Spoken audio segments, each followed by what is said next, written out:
తెలుగు ప్రజలారా, ఈ 4-5 రోజులు తస్మాత్ జాగ్రత్త. ఓవైపు మండుటెండలు, మరోవైపు ఈదురుగాలులు, వడగళ్ల వానలు. ఇలా వాతావరణం అల్లకల్లోలం సృష్టించే అవకాశాలున్నాయని వాతావరణ శాఖ హెచ్చరిస్తోంది. ఇవాళ 2 తెలుగు రాష్ట్రాల్లో వెదర్ ఎలా ఉందో ఈ వీడియోలో చూద్దాం. ముందుగా తెలంగాణ విషయానికి వస్తే ఇప్పటికే రాష్ట్ర వ్యాప్తంగా ఎండావాన పరిస్థితులు ఉన్నాయి. మరికొన్ని రోజులు ఇదే పరిస్థితి ఉంటుందని హైదరాబాద్ వాతావరణ కేంద్రం తెలిపింది. మధ్యాహ్నమంతా ఎండలు ఇరగదీస్తాయి. అత్యధిక ఉష్ణోగ్రతలు నమోదవుతాయి. ఇక సాయంత్రం ఒక్కసారిగా వాతావరణం మారిపోతుంది. మేఘాలు కమ్మేసి చల్లగా మారిపోతుంది. వర్షాలు కురుస్తాయని వాతావరణ శాఖ ప్రకటించింది.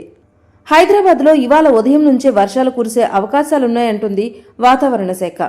కంటోన్మెంట్, మల్కాజ్గిరి, ఆల్వాల్, కుత్బుల్లాపూర్, కాప్రా, సికింద్రాబాద్, ఉస్మానియా యూనివర్సిటీ, ఉప్పల్, ఎల్బీనగర్, షేర్లింగంపల్లి ప్రాంతాల్లో అక్కడక్కడ వర్షాలు కురిసే అవకాశాలున్నాయంటోంది.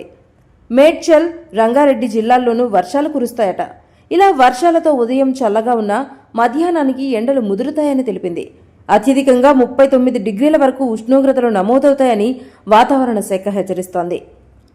సాయంత్రానికి మళ్లీ హైదరాబాద్లో ఆకాశం మేఘావృతమై ఉంటుందని, రాత్రి సమయంలో ఈదురుగాలులు గంటకు 40 కిలోమీటర్ల నుంచి 50 కిలోమీటర్ల వేగంతో కూడిన తేలికపాటి నుంచి మోస్తరు వర్షాలు కురుస్తాయని హెచ్చరించింది.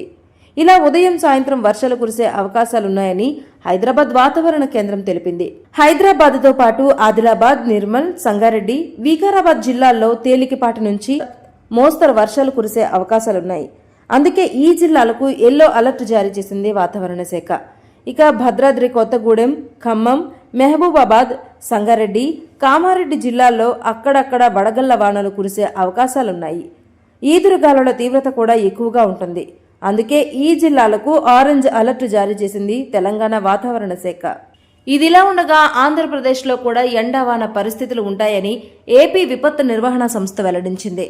ఇవాళ ఎండ తీవ్రత, మరికొన్ని ప్రాంతాల్లో పిడుగులతో కూడిన వర్షాలతో విభిన్న వాతావరణ పరిస్థితులు కొనసాగుతాయని విపత్తు నిర్వహణ సంస్థ ఎండీ ప్రఖర్ జైన్ తెలిపారు. ముఖ్యంగా పల్నాడు, ప్రకాశం, మార్కాపురం, రాయలసీమ జిల్లాల్లో గరిష్ట ఉష్ణోగ్రతలు నమోదయ్యే అవకాశం ఉందన్నారు. 46 మండలాల్లో తీవ్రంగా, 29 మండలాల్లో వడగాలులు వీస్తాయని, 289 మండలాల్లో 40 డిగ్రీలకు పైగా ఉష్ణోగ్రతలు నమోదవుతున్నాయి. కాబట్టి ప్రజలు తగిన జాగ్రత్తలు తీసుకోవాలని అధికారులు సూచిస్తున్నారు. మరోవైపు ద్రోణి ప్రభావంతో అల్లూరి సీతారామరాజు, పోలవరం జిల్లాల్లో అక్కడక్కడ పిడుగులతో కూడిన తేలికపాటి నుంచి మోస్తరు వర్షాలు, శ్రీకాకుళం, విజయనగరం, పార్వతీపురం, మన్యం, కర్నూలు, నంద్యాల, అనంతపురం జిల్లాల్లో అక్కడక్కడ పిడుగులతో కూడిన తేలికపాటి వర్షాలు కురిసే అవకాశం ఉందని అధికారులు వెల్లడించారు.